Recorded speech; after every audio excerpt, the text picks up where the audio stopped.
سبحان الله والحمد لله ولا إله إلا الله والله أكبر.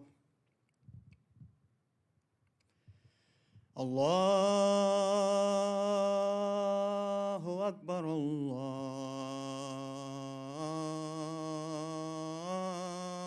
الله أكبر. الله أكبر. الله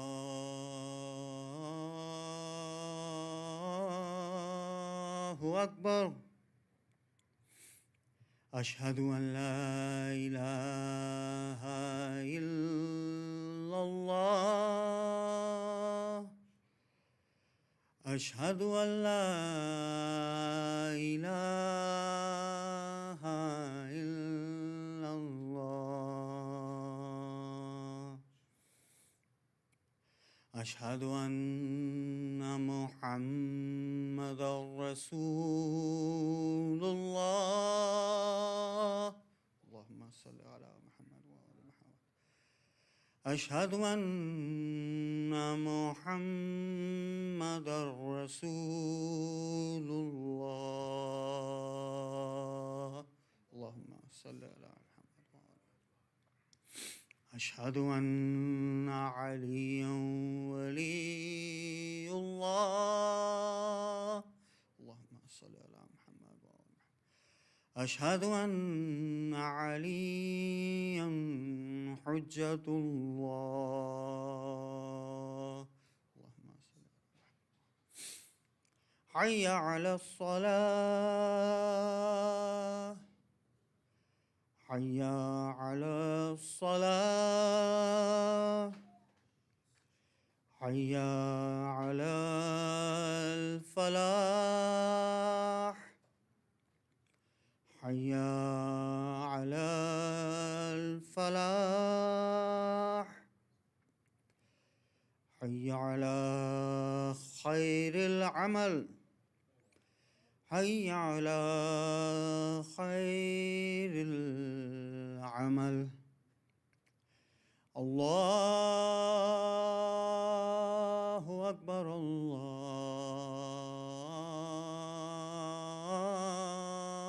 الله أكبر. لا إله إلا الله. لا إله إلا الله. إن الله وملائكته يصلون على النبي يا أيها الذين آمنوا صلوا عليه وسلموا تسليما. اللهم صل على محمد وآل محمد وعجل فرجه.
أعوذ بالله من الشيطان الرجيم. بسم الله الرحمن الرحيم. الحمد لله رب العالمين بارئ الخلائق أجمعين باعث الأنبياء والمرسلين الذي بعد فلا يرى وقرب فشهد النجوى نحمده ونستعينه ونثني عليه ونؤمن به ثم الصلاة والسلام على أشرف بريته ومبلغ رسالاته العبد المؤيد الرسول المسدد المحمود الأحمد أبي القاسم محمد اللهم صل على محمد وعلى محمد وعلى أهل بيته الطيبين الطاهرين عباد الله أوصيكم ونفسي بتقوى الله. We begin this first Friday khutbah by reminding all of my dear brothers and sisters to maintain the taqwa of Allah subhanahu wa ta'ala. Inshallah, in the first khutbah, we will continue with the tafsir of Surah Al-Waqi'ah, and in the second khutbah, we'll move on to the topic of knowledge that, of course, we had put a pause on for a number of weeks. But because this is one of those Friday khutbahs that, alhamdulillah, it's during a break for our children, and naturally we have more families attending, especially with younger children. Inshallah, I'll leave that topic of knowledge for the second khutbah, which it relates directly to our children and the future of our community. Let us, inshallah, begin with the tafsir of Surah Al-Waqi'ah. We had reached almost the final verses of this surah. Allah subhanahu wa ta'ala emphasized 4 phenomena for the human being. Those 4 phenomena, the first of which was the creation of the human being. The second was the creation of the plants and the crops.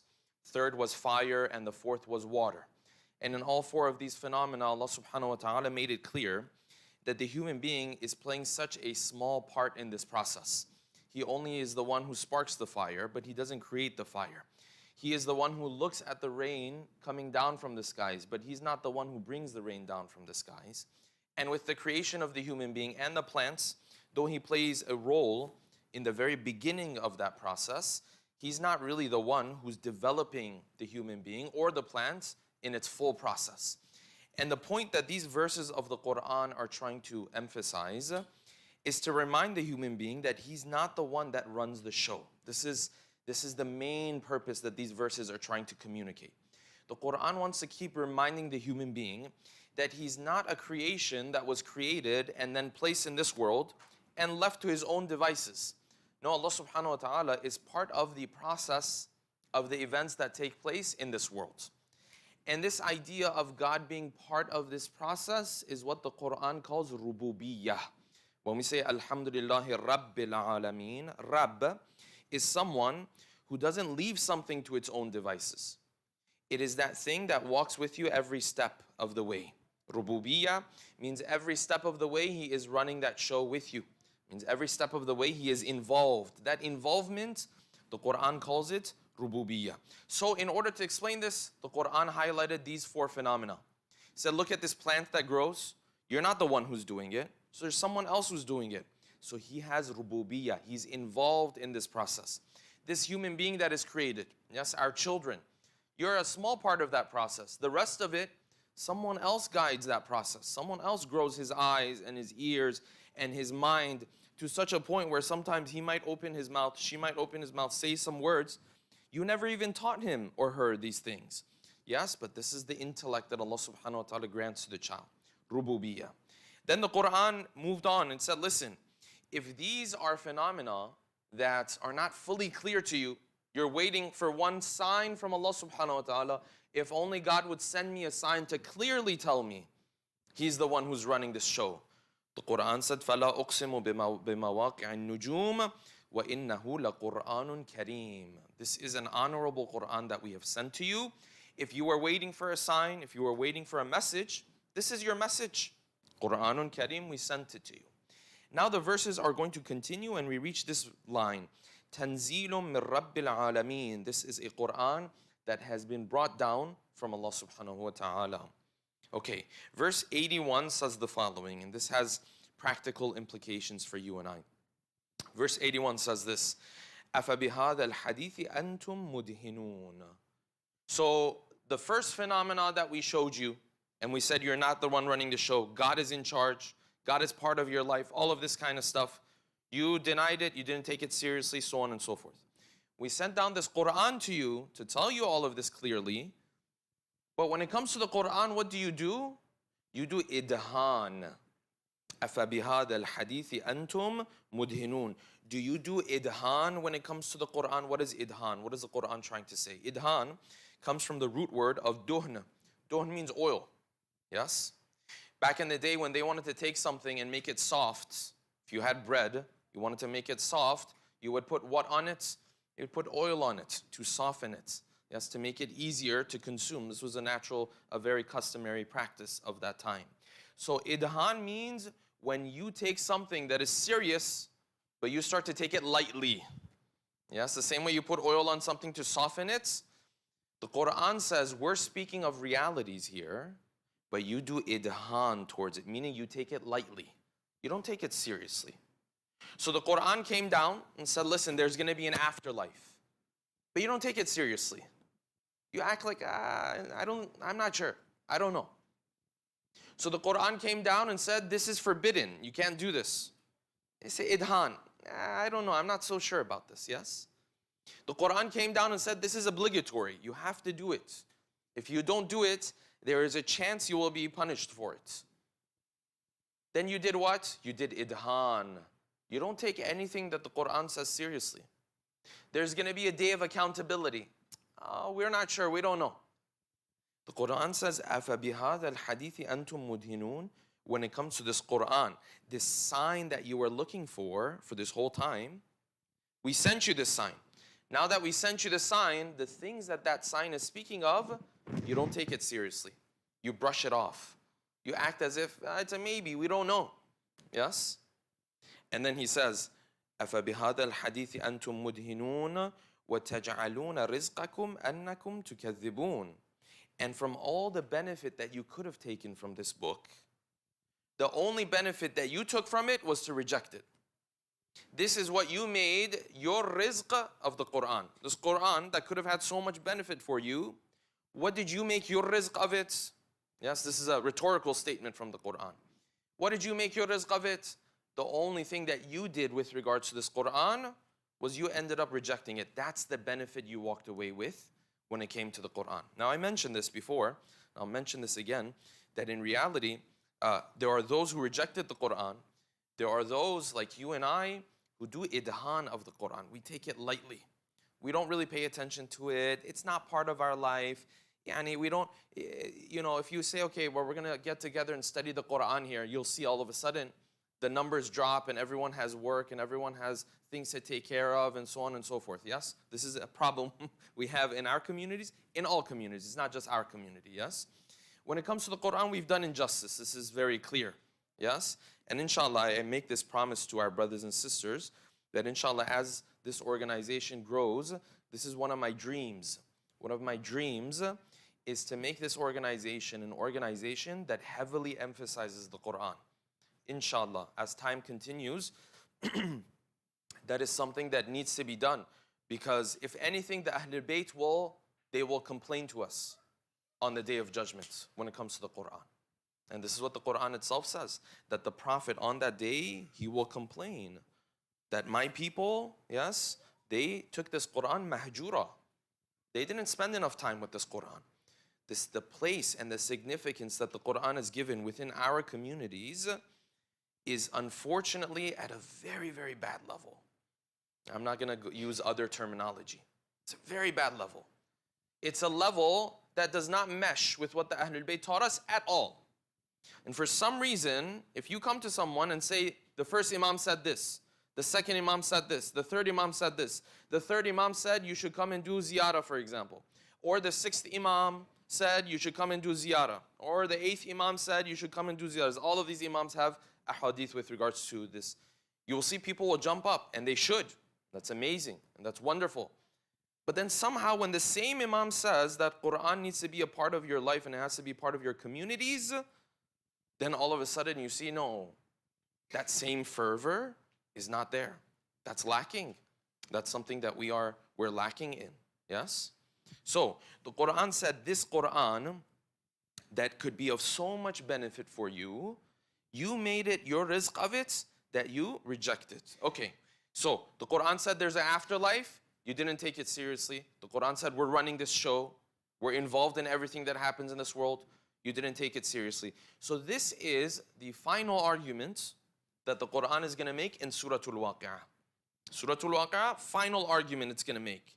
To clarify to every human being out there, this issue that the Quran is raising, every single human being will deal with this. Every single human being will have questions when it comes to this moment. And you can be the type of person who doesn't care about the akhirah. You can be the type of person who lives a very forgetful life. Yes? A very ghafil life. You can be that type of person. But there comes one moment where it really shakes you. Yes? There's a Muslim. He used to be the type of person who used to party and so on and so forth and could care less about religion. Saw him later. He's teaching Islamic classes and lectures. And why? What happened to you? What shook you? Say, you know what happened? The moment that the Quran is going to speak of happened to one of my close friends. What moment was that? The moment of death. One of my close friends, I lost him at a young age. This shook me because I sat down and thought, where am I headed and what happens when my friend leaves me? What happens when he's no longer with me? These are questions the Quran is posing because you don't have to be Muslim to relate to this. You don't have to be, it doesn't matter what your faith is. Doesn't matter what background you come from. Everyone understands death and everyone wonders what's happening in those moments. So this is the final argument of Surah Al-Waqi'ah. You didn't believe in the plant and the tree we talked about, the fire, where does it come from? This, where does it come from? Okay, this one surely you can fully relate to. So the Quran says, verse 83, فَلَوْلَا إِذَا بَلَغَتِ الْحُلْقُومِ. So if you say there's no one running this show, and if you say there's no God out there, there's no Lord out there, please explain this process to me. Please explain who's running these steps right now. فَلَوْلَا إِذَا بَلَغَتِ الْحُلْقُومِ. Why is it that when the soul reaches the throat, it reaches the hulqum? And Islamically we know that this is the final point where the soul leaves the body. The soul leaves the body starting from the feet and it moves upwards, and multiple narrations have spoken about this. فَلَوْلَا إِذَا بَلَغَتِ الْحُلْقُومِ. Why is it then that when the soul reaches the hulqum, وَأَنْتُمْ حِينَئِذٍ تَنْظُرُونَ, and in those moments, you're watching your loved one or your friend or maybe even a stranger. But you're only watching, you can't do anything about it. You are completely powerless. So you're the one who is saying there's no God running the show. Okay, Bismillah. So you're running the show, why don't you do something? Why don't you jump in? Why don't you save him? The Quran says you can't do that. وَأَنْتُمْ حِينَئِذٍ تَنْظُرُونَ. And in those moments, وَنَحْنُ أَقْرَبُ إِلَيْهِمْ مِنْكُمْ. We are closer to that person than you. وَلَكِنْ لَا تُبْصِرُونَ. But you don't have the insight to see what's happening. So this person in those moments, the angels are visiting him. As the narrations, a multitude of narrations in our school of thought tells us that the first Imam and the Prophet Muhammadin al-Mustafa salawatullahi wa salamu alayhi, the narrations say that they will visit this individual. Yes? So this is what's happening in those moments. The Quran says, وَنَحْنُ, and we. Why? Because this is that part where Allah subhanahu wa ta'ala has angels accompanying him in doing this. وَنَحْنُ أَقْرَبُ إِلَيْهِ مِنْكُمْ. And we are closer to him than you. وَلَكِنْ لَا تُبْصِرُونَ. But you can't see.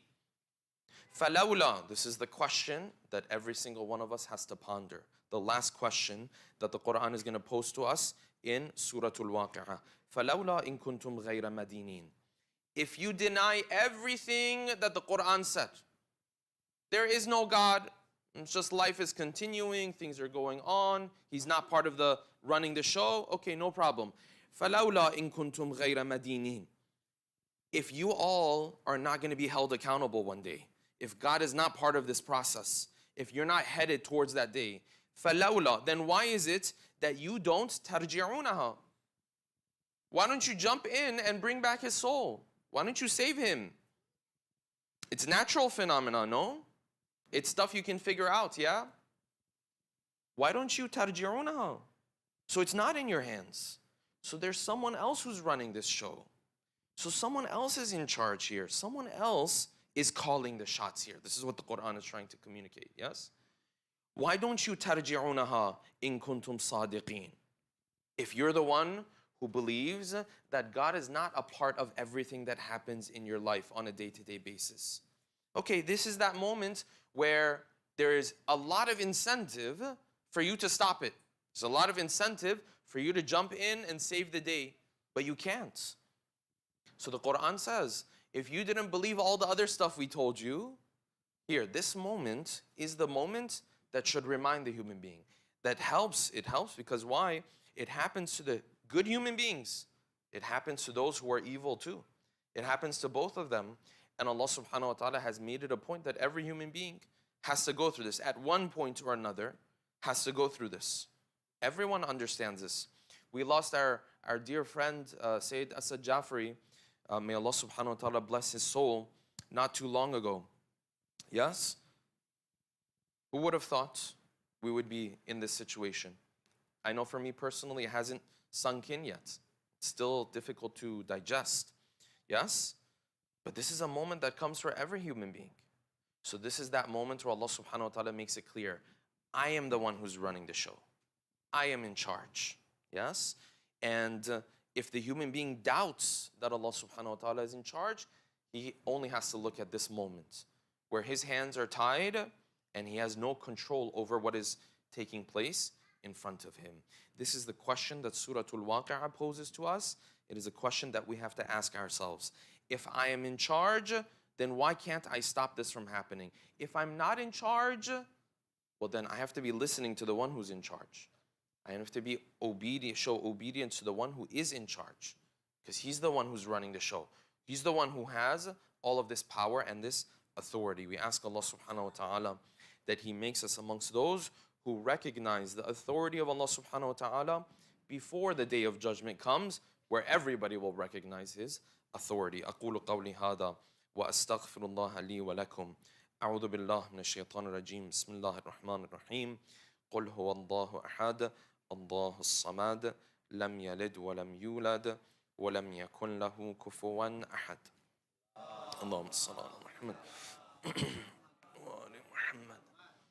اللهم صل على محمد وآل محمد. اللهم صل على محمد وآل محمد. بسم الله الرحمن الرحيم. الحمد لله رب العالمين. أثني عليه حامدا وأذكره مسبحا. ثم أصلي وأسلم على نجيبه وجليله وحافظ سره الذي سمي في السماء بأحمد وفي الأراضين بأبي القاسم محمد. اللهم صل على محمد وعلى محمد. اللهم صل وسلم على علي أمير المؤمنين وفاطمة الزهراء سيدة نساء العالمين وعلى سبطي نبي الرحمة وإمامي الهدى الحسن والحسين سيدي شباب أهل الجنة وعلى علي بن الحسين ومحمد بن علي وجعفر بن محمد وموسى بن جعفر وعلي بن موسى ومحمد بن علي وعلي بن محمد والحسن بن علي والخلف الهادي المهدي حججك على عبادك وأمنائك في أرضك. صلوات. اللهم صل على محمد. اللهم اغفر للمؤمنين والمؤمنات. عباد الله أوصيكم ونفسي بالتقوى الله. We begin this second Friday khutbah by reminding all of you and myself to maintain the taqwa of Allah subhanahu wa ta'ala. For this second khutbah, I am going to inshallah continue the discussion that we had from the book of 40 hadith. For those who remember, before we had this 5-week pause, we were discussing the topic of knowledge and ilm, especially in the words of our beloved Prophet, in which the Prophet explained that the knowledge that the human being gains is not all of one type and it's not all of one sort. This is what the hadith was talking about. That hadith where the Prophet entered into the masjid, he saw a group of people have gathered around an individual. He asked them, why have they gathered around this person? They said, he is allama. He has all of the knowledge in the world. He's a genius. And when the Prophet asked them, what is allama? What do you mean that he is so knowledgeable? They responded and they said, he is knowledgeable because he knows the lineage of the Arab and he knows their poetry and he knows their customs and their culture To which the Prophet responded, this is a knowledge that it won't hurt you if you don't have it. It's not the crucial type of knowledge. It's not the type of knowledge that is fundamental to you growing as a human being. It's not bad either. If you have it, great. If you don't have it, it's not the end of the world. Then the Prophet then moved on to 3 types of knowledge, and he said these types of knowledge, if you don't have them, for you as a human being, it is the end of the world. This is what the narration is trying to say. There's 3 types of knowledge. They are crucial. They are fundamental to every human being. Every human being, if he doesn't have these 3 types of knowledge, the Prophet said that's a problem. So what were these 3 types of knowledge? He said, ayatun muhkama, your belief system, the things that you believe in. Wa faridatun adila, and knowledge of the akhlaq and how you're supposed to deal with other individuals. And the third one, sunnah, and those things that the Ahlul Bayt did that you have to copy. These are your day-to-day rulings, yes? Your aqaid and your akhlaq and your ahkam. At least that is the understanding of most scholars with regards to this narration. And we talked about how within our communities, you will find individuals who, each of them, give importance only to one of these 3 types of knowledge. So you have that person who his belief system is the end-all be-all for him. He has terrible akhlaq, terrible person to be around, but he knows everything you have to believe in when it comes to the Ahlul Bayt. And he is of the belief that as long as you believe in certain things, you're good to go. Now, does he practice the faith on a practical level? No. Does he represent the akhlaq of the Ahlul Bayt? No. It's a belief system. You have to believe in these individuals. And you have to believe, for example, that these khulafa were wrong. Okay, is that the only thing the Ahlul Bayt came and taught you? Or were there other things that the Ahlul Bayt also wanted you to practice as well? This is one group we have, yes? The second group we have is the one who the only thing that matters to them is akhlaq. Just be a good person, yes? Okay, so do you practice Islam in your day-to-day life? The prayer, the fasting, the hajj, the things you can listen to, the things you can't listen to, the things you can watch, the gatherings you can be a part of it. No, none of this matters. Islam came to say have a pure heart, be a good person. As if we wouldn't know this if Quran didn't tell us. As if we wouldn't know this if the Ahlul Bayt hadn't come to tell us that cheating, for example, another person in a transaction is bad. As if we wouldn't know this already. As if the Prophet and his family came just to tell us to be fair when we're treating it. This was part of what they told us.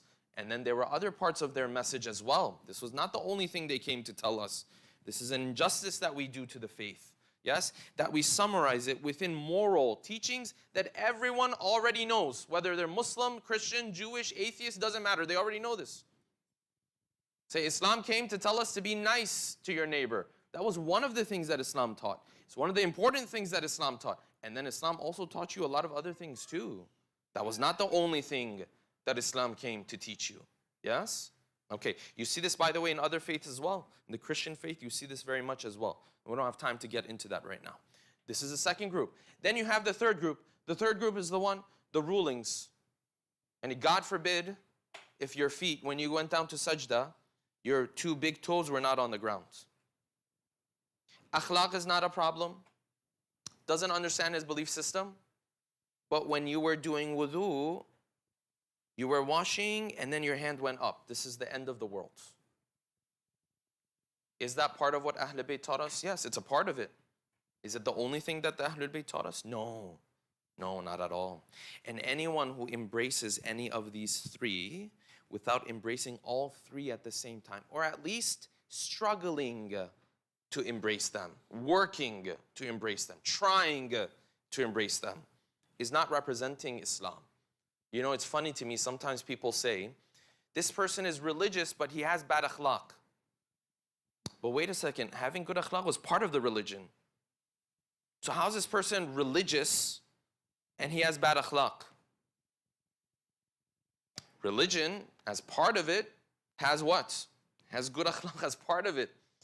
Oh, he's religious, but he treats other people poorly. No, that's not a religious person. He might appear religious, but he's not a religious person.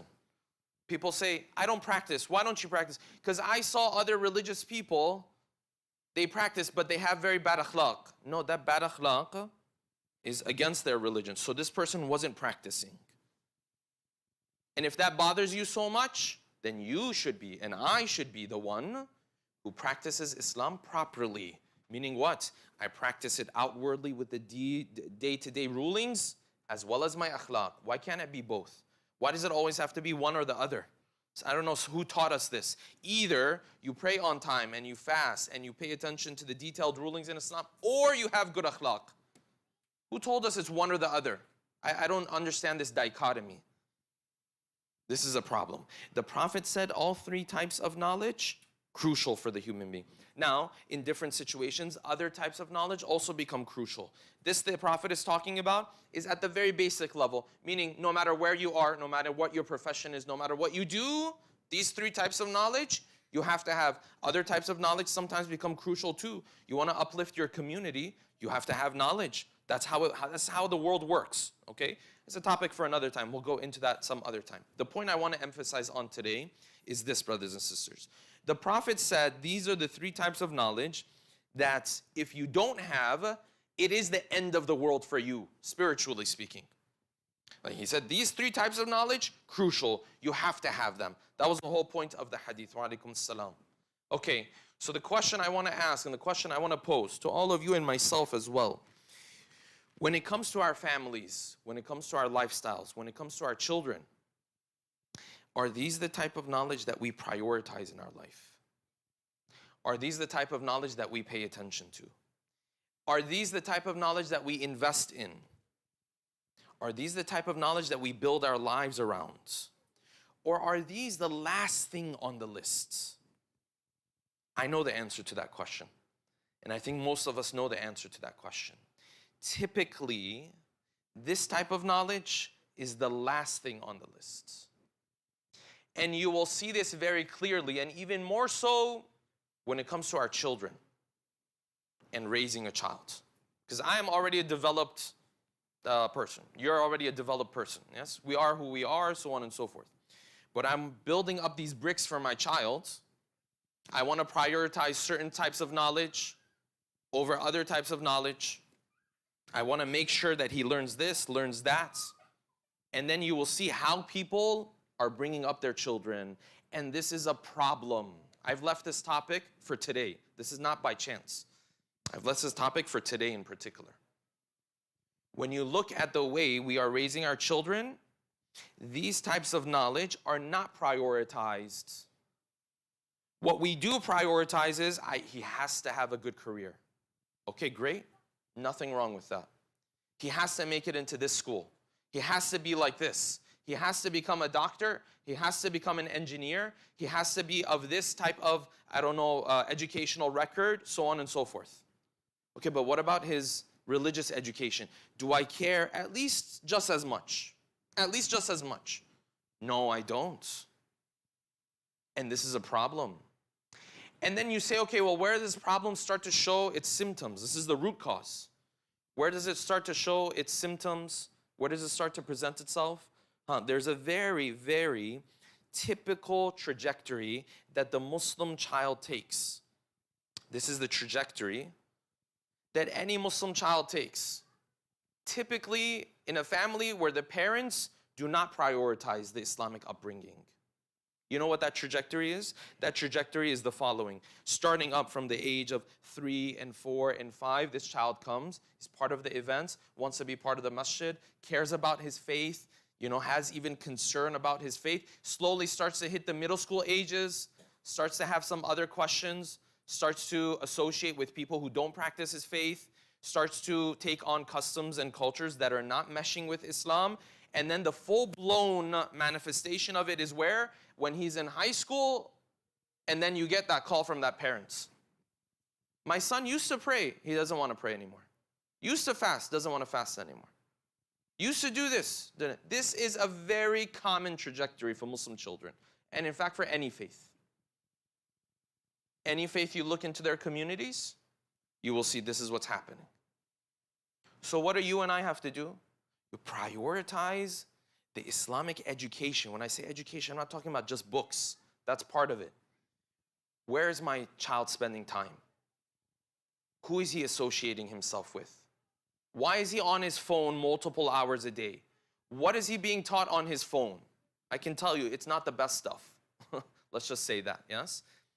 Who is he spending time with? Who's he coming and going with? In school, what's happening 8 hours a day? How is he being influenced 8 hours a day? Have I, especially younger children, have I even given thought that maybe an Islamic school or a private school or some other setting might be a better setting for my child?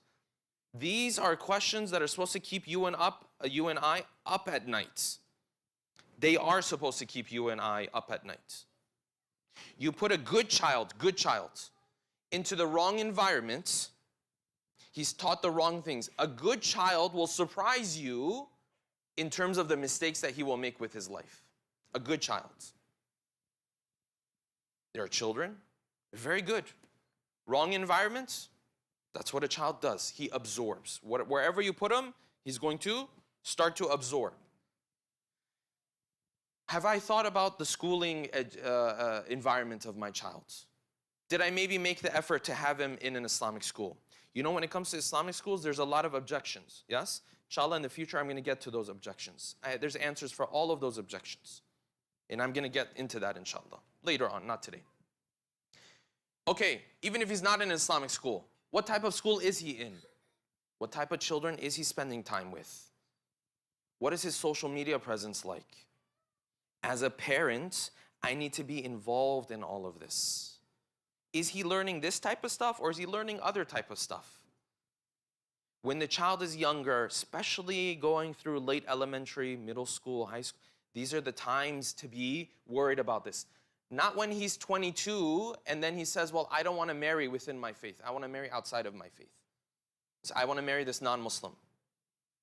That's too late. What were you doing the past 20 years? What was I doing as a parent the past 20 years? The Prophet said this type of knowledge, if you don't have it, you're going to lack in life.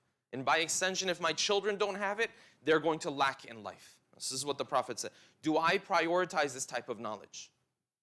You know, we have parents, and you can see this difference sometimes, yes? You have parents, you will see they are constantly concerned about their children and what their children are learning.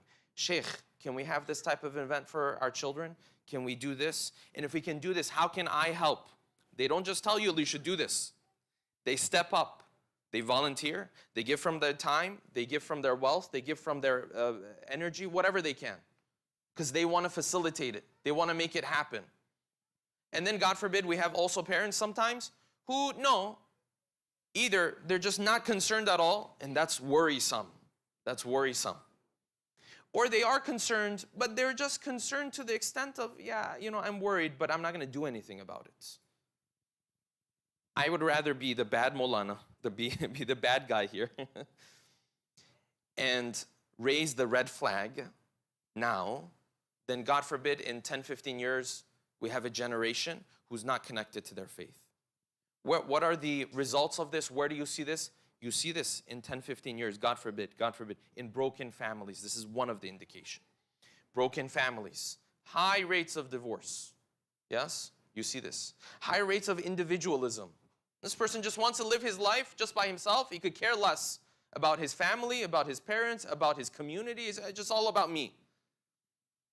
This is one of those things that is heavily propagated by corporations, by the West, so on and so on. This person has now moved into that culture.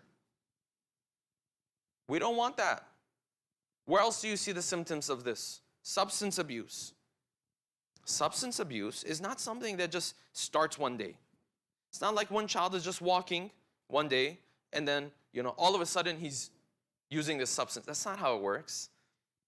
This child is in the wrong environment, with the wrong friends, spending time with the wrong people, and you and I as parents are not concerned enough, sometimes because we have other priorities, my job, my this, my that, sometimes. Sometimes, no, we might just be naive and simplistic about it, yes? It could be anything, and I could be in that ship as well, yes? But either way, this is problematic. Substance abuse is a problem in our communities, yes? It definitely is. But does it happen in a vacuum? No, it doesn't happen in a vacuum. It happens when the parents, most times, are not doing their part. And doing their part is not sitting their child down and saying, you shouldn't do this. That's like 1/20th of what a parent needs to do. Then it's being involved in how your child is growing up every day. How can I have my child connect with the Maulana? Let me think about this. How can I have my child connect with the lectures? Let me go out of my way, yeah? Yes? I'll never forget. My father, I'll just share this anecdotal. This is not like a solution for everybody. No, it's just anecdotal experience. I never forget. My father sat me down one day. Yes, there's a lecture happening. And I'm the first one to tell you, it was a super boring lecture. It was very boring. And the Maulana, not born and raised here, so on and so forth, yes, from back home, amazing person, yes. But the lecture for me as a 12-year-old, super boring. And what did my father do? Just going out of his way. He said, come sit here. Every question you ask me about the lecture, you're going to get $1. Yes? Now, this was before this crazy inflation that we had. So $1 per question was a lot of money. Yes?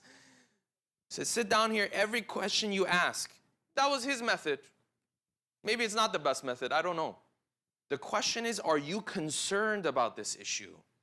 Because if you're not, God forbid, if I'm not concerned about this, then reality will hit us hard.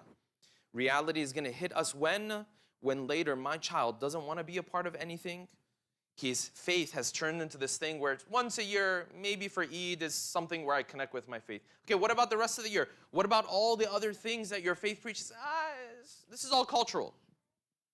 I have my life, and then faith is somewhere over here, like one time a year. Forgive me for saying this. One time a year, like Christians, sometimes you will see some Christians, you'll see Christianity is not part of the life, right? For these individuals. It's just that thing where like when Christmas comes around, then okay, by the way, we believe in this stuff. And then the rest of the year we go back to just living life and so on and so forth. Yes? Then you have the same thing with Muslims. Like, oh yeah, like a whole year, not too important. But once a year Eid, that's when we connect with our faith. That's not bad. That's a good starting point. But it's not a good point to be pleased with. It's not a good ending point. If I'm there, no problem. Good for you. That's a good starting point. The point I'm making is it's not a good ending point. That's not where I have to stop. If that's the connection my children have with the faith, it's going to show itself later on. I promise you it's going to show itself later on. Our children, the Prophet said, these are the 3 types of knowledge. If they don't have these 3 types of knowledge, if they're not connected in this regard, if they're not plugged in here, there's going to be a problem. And this problem is presenting itself. In our community, it's presenting itself. In other communities, it's presenting itself. It happens in every community, not just Muslims. It happens in other faiths as well. And then the symptoms, you see, substance abuse, God forbid haram relationships, God forbid broken families, God forbid high rates of divorce. These are all symptoms of this. You and I living in this part of the world, Allah subhanahu wa ta'ala has blessed you and I with a lot of things. It's the reality of the matter. You're living in a part of the world where there aren't airplanes like in Palestine bombing you every day. Is this the reality of the matter? That's the truth, yes? And we thank Allah subhanahu wa ta'ala for this blessing. With that blessing comes responsibility. With that blessing comes responsibility. And that responsibility is, I have to hold on to my children. I have to watch after them. I have to be intentional about how they're growing up every second. That is the responsibility that comes with this blessing. We ask Allah subhanahu wa ta'ala that He makes us amongst those who, when it comes to doing their duty, when it comes to their children, at least making the most effort that they can. No one can guarantee results, and no one is asking to guarantee results. At the end of the day, this child is going to grow up and he has to make his own decisions, yes? That's fine. He can make his own decisions when he's older enough, and that's between him and Allah subhanahu wa ta'ala. But I'm a parent. I have to do my part. I can't just act as if, oh, they're growing up. No. If that's your approach to raising children, that's going to be a big problem. They're not just growing up. You have to be involved in every step of the way. You have to be the one who's having conversations with them. You have to be the one putting them in situations where they can find good friends.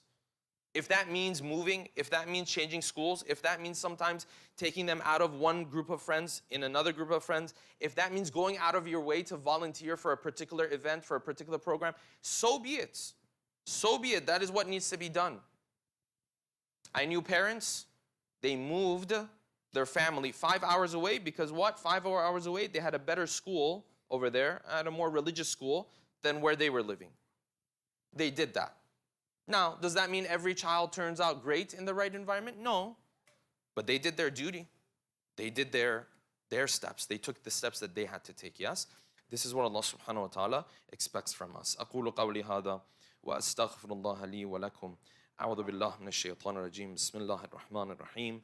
والعصر إن الإنسان لفي خسر إلا الذين آمنوا وعملوا الصالحات وتواصوا بالحق وتواصوا بالصبر. اللهم صل على محمد وعلى محمد. اللهم صل على محمد وعلى محمد. Thank you. صل على محمد وعلى محمد. الله أكبر الله أكبر. أشهد أن لا إله إلا الله. أشهد أن لا إله إلا الله. أشهد أن محمدا رسول الله. صلى الله عليه وسلم. أشهد أن محمدا رسول الله. صلى الله عليه وسلم. وأن عليا حجة الله صلوات الله وسلامه. حي على الصلاة حي على الصلاة حي على الفلاح حي على الفلاح حي على خير العمل حي على خير العمل. قد قامت الصلاة قد قامت الصلاة. الله أكبر الله أكبر. لا إله إلا الله. استغفر الله ربي وأتوب إليه. الله أكبر. بسم الله الرحمن الرحيم. الحمد لله رب العالمين الرحمن الرحيم مالك يوم الدين. إياك نعبد وإياك نستعين. اهدنا الصراط المستقيم صراط الذين أنعمت عليهم غير المغضوب عليهم ولا الضالين. بسم الله الرحمن الرحيم. يسبح لله ما في السماوات وما في الأرض الملك القدوس العزيز الحكيم.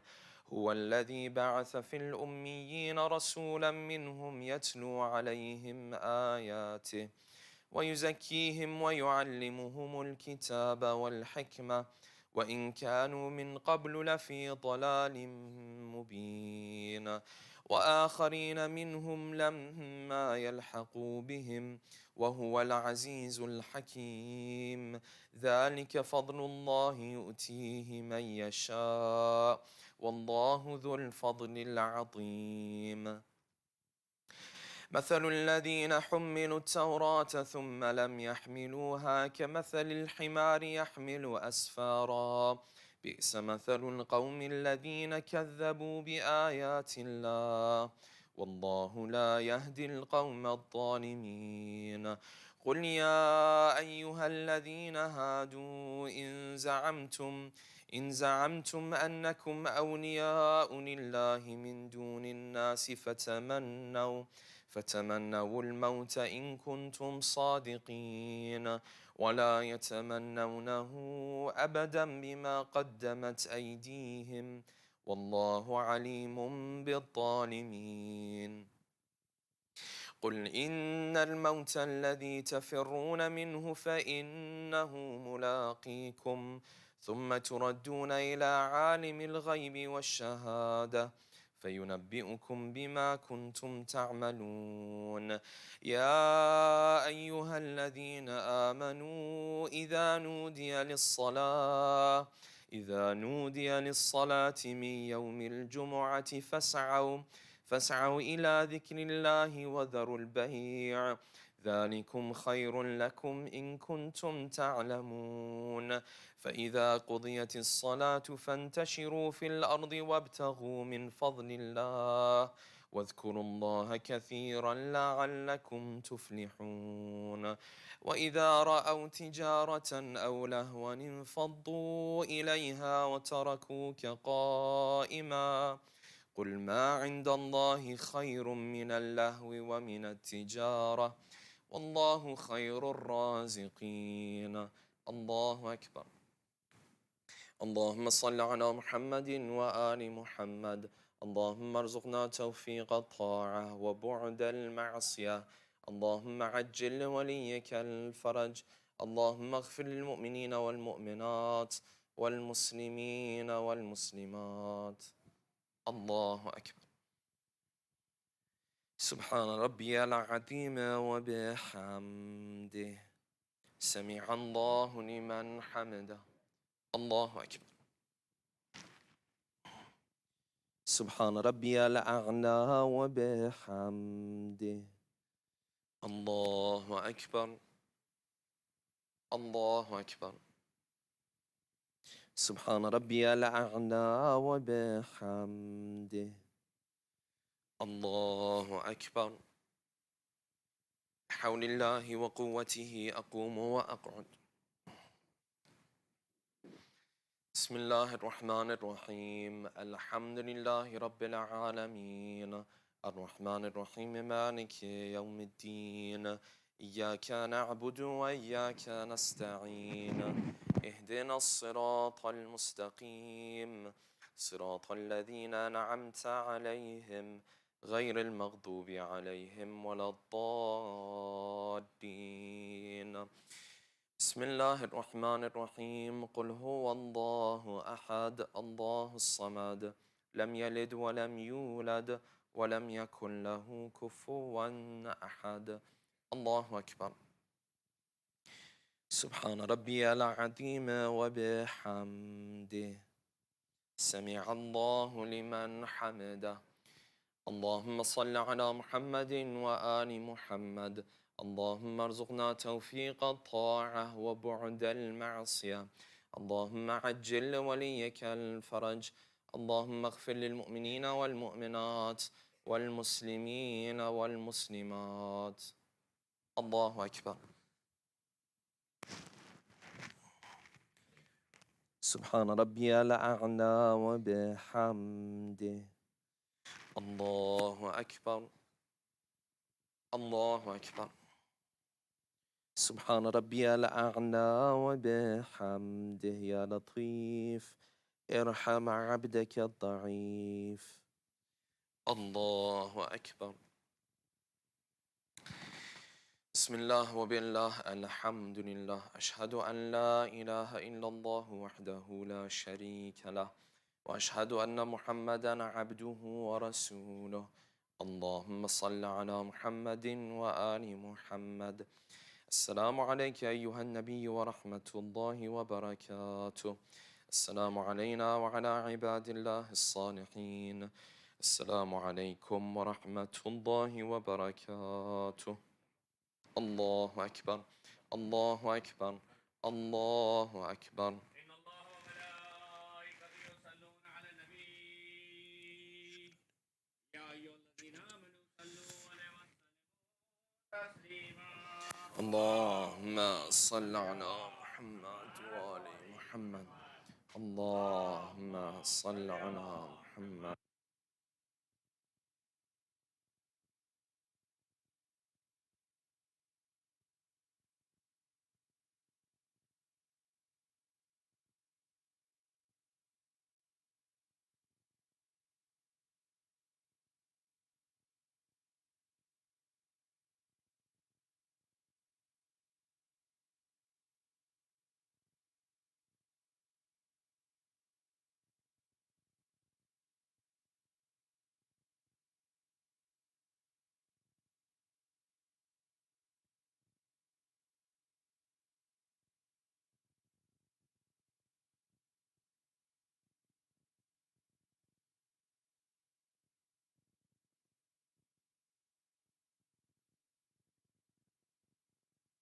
اللهم صل على محمد وآل محمد. بسم الله الرحمن الرحيم.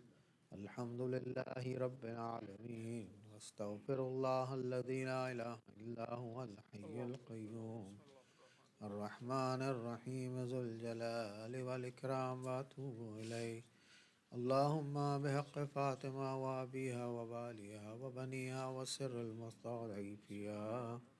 Inshallah, recite 5 times Ayat Karima for all those who are ill and ailing throughout the world.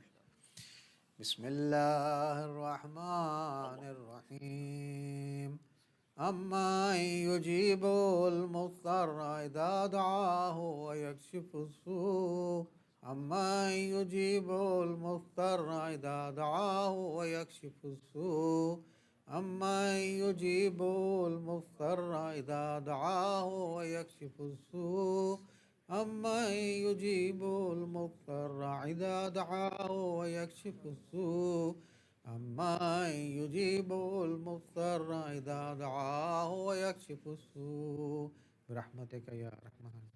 صلوا على محمد وعلى محمد.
Momin, just a couple of announcements. Just a reminder, tomorrow and Sunday, November 25th and 26th, we will be commemorating the first Ayam Fatimiyya here at City of Knowledge. We are honored to host Sheikh Bilal Hussein from New York here at CFK for these events. The events will begin at 7 p.m. with Salaat al-Isha, followed by the recitation of the Holy Quran and some youth presentation and poetry and marsiya. The speech is inshallah scheduled to begin by 7:30, and the program is scheduled to end by 8:30 with Matamdari and Tugu Niyaz, both nights. Another reminder for tomorrow, Sunday, November 26th at 3 p.m., Dallas Youth Group has organized a Seekers Club event for brothers and sisters ages 17 through 40 at the DYG Lounge. Another announcement, Sunday, December 10th, please save the date for the Scouts 1499 Court of Honor Ceremony event. This event will also have a play that the Scouts kids have prepared on the tragedy of Fadak. And this event will also have a bake sale.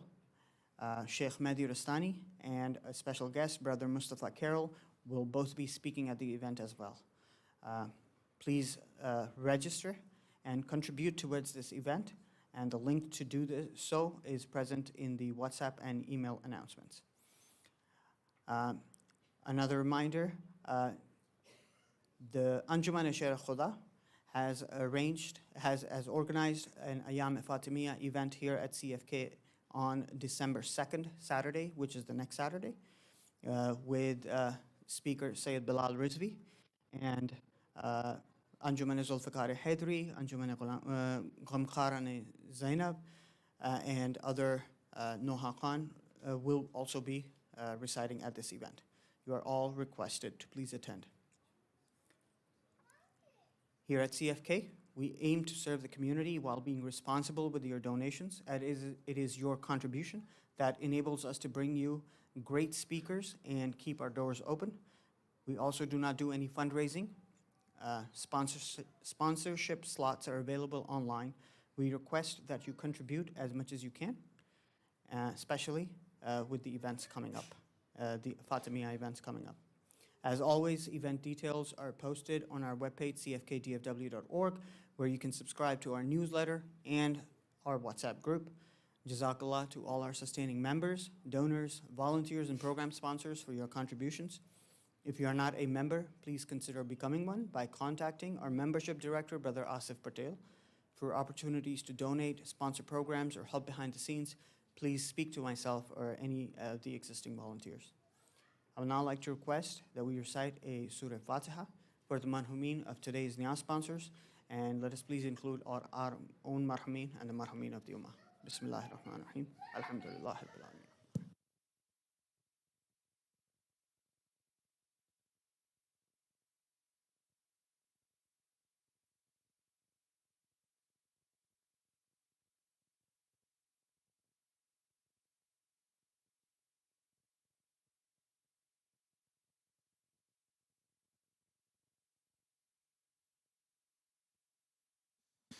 الله أكبر الله أكبر أشهد أن لا إله إلا الله أشهد أن لا إله إلا الله أشهد أن محمدا رسول الله صلى الله عليه وسلم أشهد أن محمدا رسول الله صلى الله عليه وسلم وأن عليا حجة الله صلى الله عليه وسلم حي على الصلاة حي على الصلاة حي على الفلاح حي على الفلاح حي على خير العمل حي على خير العمل قد قامت الصلاة قد قامت الصلاة الله أكبر الله أكبر لا إله إلا الله يا محسن قد أتاك المسيء وقد أمرت المحسن أن يتجاوز عن المسيء أنت المحسن وأنا المسيء فبحق محمد وآل محمد صل على محمد وآل محمد وتجاوز عن قبيح ما تعلم مني استغفر الله ربي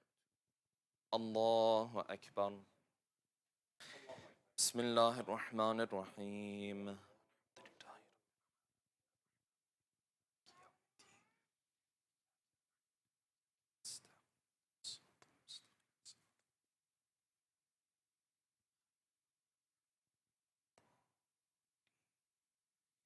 بسم الله الرحمن الرحيم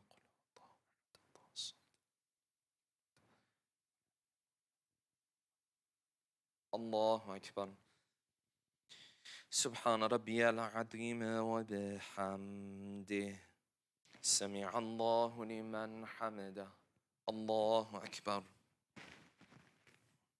سبحان ربي الأعلى وبحمده الله أكبر الله أكبر سبحان ربي الأعلى وبحمده الله أكبر بحول الله وقوته أقوم وأقعد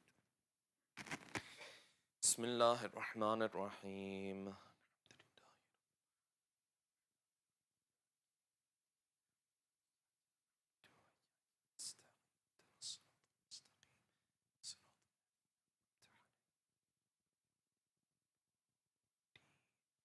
بسم الله الرحمن الرحيم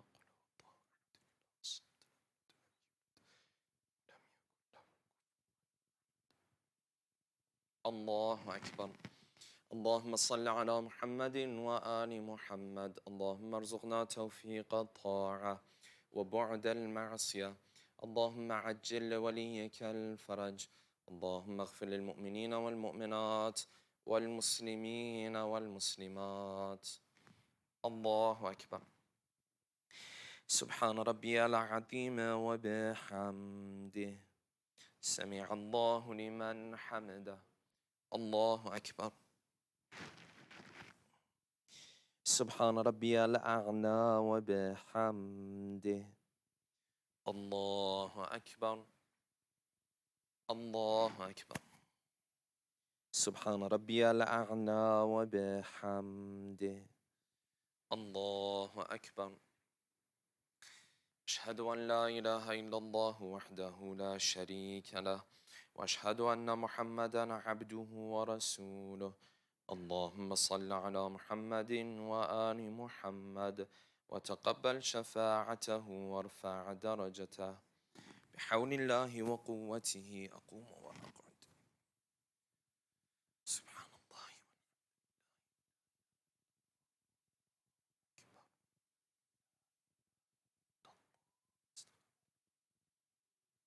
الله أكبر. سبحان ربي العظيم وبحمده. سمع الله لمن حمده. الله أكبر. سبحان ربي الأعلى وبحمده. الله أكبر. الله أكبر. سبحان ربي الأعلى وبحمده. الله أكبر. بحول الله وقوته أقوم وأقعد. سبحان الله. سبحان الله.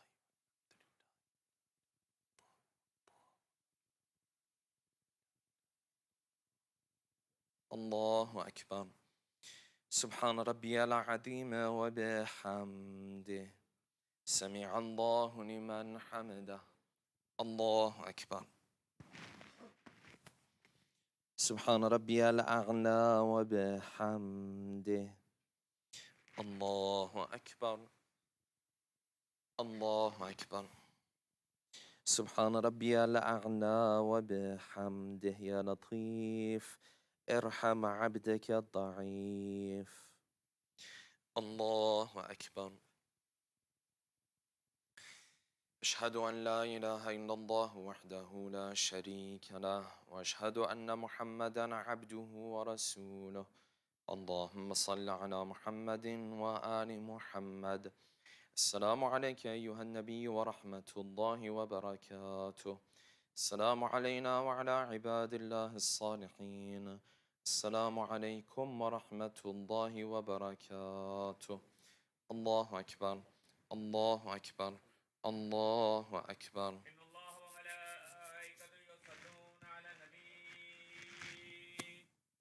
يا أيها الذين آمنوا صلوا عليه وسلموا تسليما. اللهم صل على محمد وآل محمد.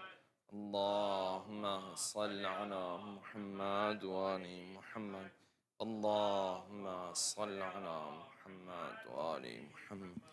لا إله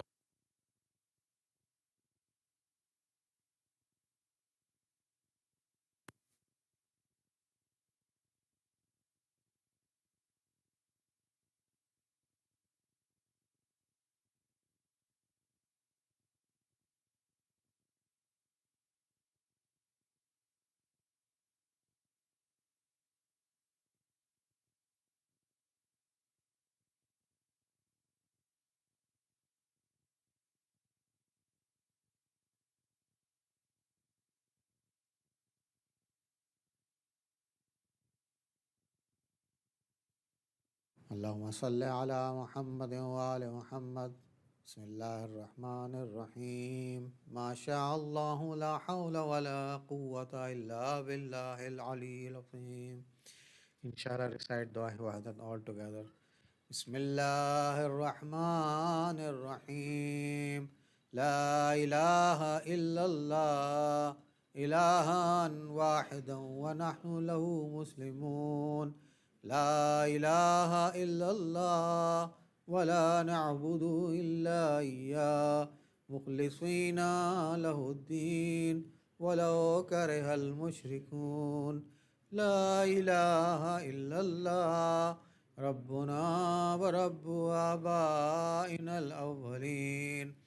لا إله إلا الله وحده وحده أنجز وعدا ونصر عبدا وعز جندا وهزم الأحزاب وحده وله الملك وله الحمد يحيي ويميت ويميت ويحيي وهو حي لا يموت بيده الخير وهو على كل شيء قدير. صلوات.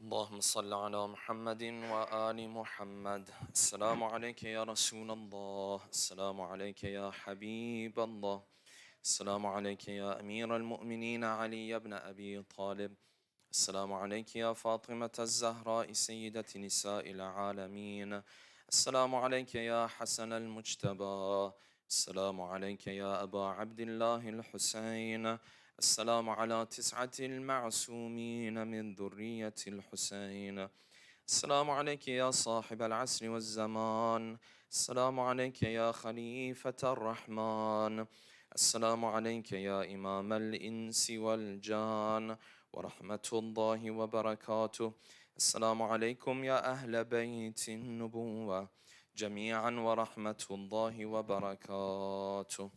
اللهم صل على